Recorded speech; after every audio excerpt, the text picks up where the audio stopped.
À la une de cette édition, des nouvelles des 2 journalistes retenus en otage en Afghanistan. Ils sont en bonne santé, c'est ce qu'a déclaré ce matin sur Europe 1 le chef d'état-major des armées. L'armée a établi un contact téléphonique avec les 2 hommes. Il semblerait que les négociations avancent et l'espoir de les voir libres avant Noël soit possible. Cela fait 269 jours qu'Hervé Guéquer et Stéphane Taponnier ont été enlevés alors qu'ils réalisaient un reportage pour le magazine Pièces à conviction. Hervé Guéquer enseignait le journalisme à Valenciennes. La promotion de 2009-2010 a décidé de porter son nom à titre symbolique. Au lendemain de la mobilisation contre la réforme des retraites, l'heure est au bilan. Les syndicats et le ministère de l'Intérieur ne sont pas vraiment d'accord sur les chiffres. À Lille, selon les syndicats, vous étiez 27 000, 12 000 selon la police. Des chiffres légèrement inférieurs à ceux du 7 septembre. Le gouvernement a promis de continuer à réfléchir sur la question de la retraite des femmes. Le Sénat devrait commencer à étudier le dossier le 5 octobre. Du côté des syndicats, ils se réunissent aujourd'hui pour décider de la suite du mouvement. Un mot sur les transports avant de refermer cette page consacrée à la réforme des retraites. Le mouvement a été suivi et aujourd'hui, il y a encore quelques perturbations à prévoir du côté des TER. En revanche, le trafic est normal en ce qui concerne la SNCF et les vols à l'aéroport de Lesquin. Les salariés de la Redoute en colère. Cet été, la direction avait émis le souhait de se séparer de ses employés travaillant au service des mailings et des catalogues pour les transférer dans une autre entreprise appartenant au groupe, la société Diam. Une décision contestée par l'intersyndicale qui redoute une dégradation des conditions de travail et des pertes financières. Un cortège partira de Tourcoing d'ici une demi-heure pour rejoindre le siège de l'entreprise basée à Roubaix où se tient un comité d'entreprise qui abordera ce sujet. Social toujours, on va vers la fin d'un conflit entre la direction et les salariés de SCA.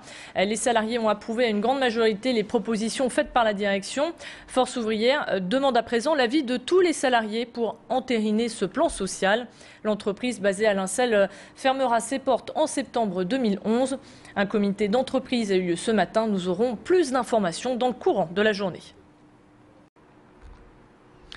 La famille de Natacha Mougel reçue à l'Elysée, un entretien qui s'est déroulé à huis clos avec la présence de la garde des Sceaux, Michel Alliot-Marie, et le député maire de Marc-en-Barœul, Bernard Gérard.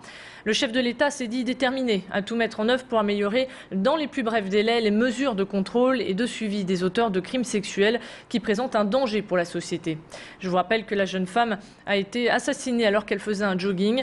L'auteur présumé des faits, Alain Pénin, avait déjà été condamné à 10 ans de prison pour viol et avait bénéficié d'une libération conditionnelle. Le député maire était sur notre plateau. Il est revenu sur cet entretien privé. On l'écoute. Vous vous doutez que c'était un entretien extrêmement émouvant, mais je pense que c'était aussi un moment très vrai, très simple, plein d'humilité et d'écoute à l'égard d'une famille qui est aujourd'hui dans l'affliction totale.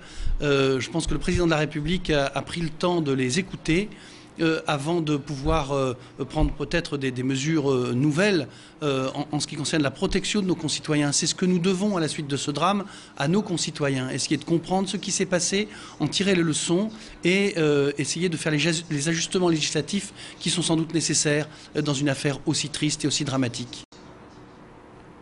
Faire tomber la barrière des handicaps en interpellant le grand public, c'est l'objectif de l'association Aventure et Partage. Hier, une marche symbolique était organisée dans les rues de Lille. Un cortège de personnes valides et non valides est parti depuis la gare Lille-Flandre pour se rendre au Zénith où les attendaient des ateliers avec des parcours pour découvrir le handicap. Un film et le dernier spectacle de Michel Bougenat les attendait. L'humoriste nous explique sa participation au micro d'Élodie Bernachon. Moi, je ne supporte pas l'idée des ghettos. Vous pouvez vous imaginer pourquoi. Hein, donc l'idée de jouer pour eux, pour moi, c'est important. Mais vous voyez, ce qui est bizarre, c'est qu'on ne devrait pas considérer ça comme quelque chose d'exceptionnel. Vous voyez, puisque ça devrait être normal. Et le fait qu'on considère que c'est exceptionnel, eh ben, ça prouve que en France, c'est pas normal d'être handicapé. Les états généraux du christianisme ont démarré hier soir à l'Université catholique de Lille. Jusqu'à samedi, 3000 personnes sont attendues pour échanger et discuter sur de nombreux sujets, qu'ils soient tabous ou non, ou bien de sujets d'actualité. Tout le monde est invité à débattre et à s'exprimer. L'événement a démarré hier soir et en chanson à l'église Saint-Maurice. Élodie Bernachon nous a d'ailleurs rapporté quelques images. Regardez.